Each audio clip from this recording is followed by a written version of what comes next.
GSIS members makakakuha ng tamang benepisyo kung ang State Pension Fund Government Service Insurance System, GSIS, President at General Manager, PGM, Wick Veloso, ay nagpapaalala sa mga miyembro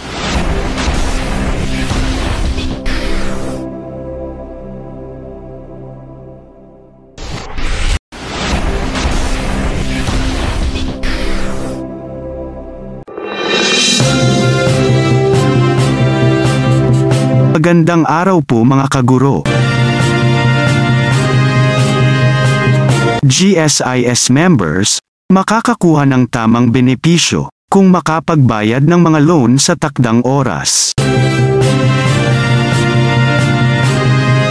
Ang State Pension Fund Government Service Insurance System, GSIS, President at General Manager, PGM, Wick Veloso, ay nagpapaalala sa mga miyembro na bayaran ang kanilang loan amortization sa oras.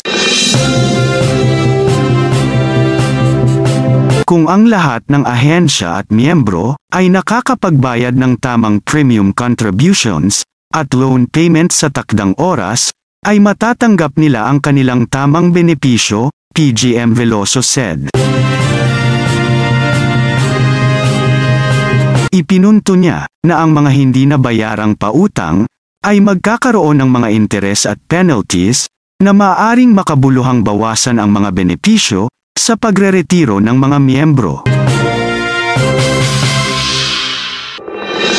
Sa kabaligtaran, tinitiyak ng mga maagang pagbabayad ang pagiging kwalipikado ng mga miyembro para sa pag-renew ng pautang sa panahon ng mga contingencies, ginagarantiyahan ang tamang halaga ng benepisyo, at binibigyan sila ng karapatan sa loan redemption insurance na nagbabayad sa kanilang mga loan, sakaling mamatay.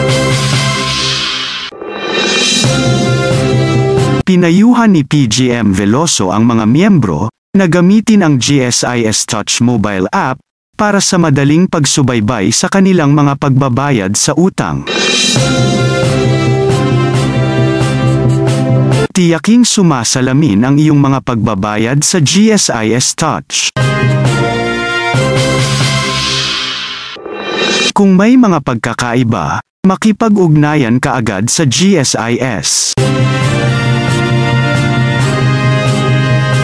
Hinikayat pa niya ang mga miyembro at pensioner na i-update ang kanilang contact information para manatiling abreast sa mga notification ng GSIS.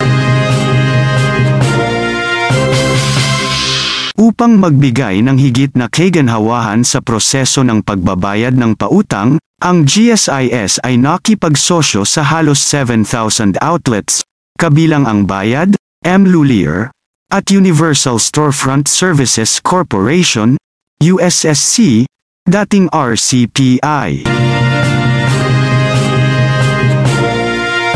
Ang mga miyembro ay maaari ring magbayad sa pamamagitan ng mga online na app ng Union Bank at Land Bank.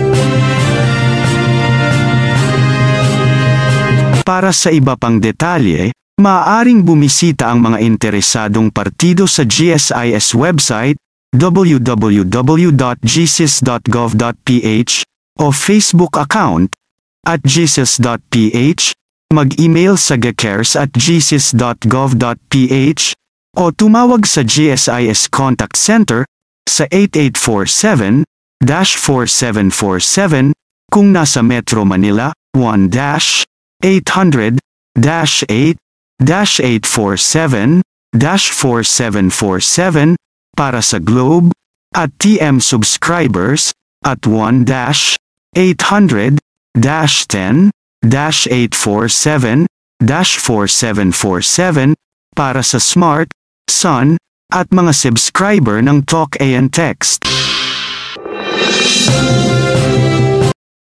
Kung meron man kayong mga komento tungkol sa mga isyong ito, maaari kayong magbigay ng mga reaksyon sa comment section na makikita sa ibaba ng bidyong ito. Maraming salamat, at kung ikaw ay interesado ng mga bidyong tulad nito, mangyaring suportahan ang channel na ito sa pamamagitan ng pagpindot ng like, pag-share ng mga video at kung bago ka pa lang sa channel na ito, please subscribe sa channel na ito at pindutin ang notification bell at piliin ang all upang maabisuhan ka para sa mga paparating pang mga videos.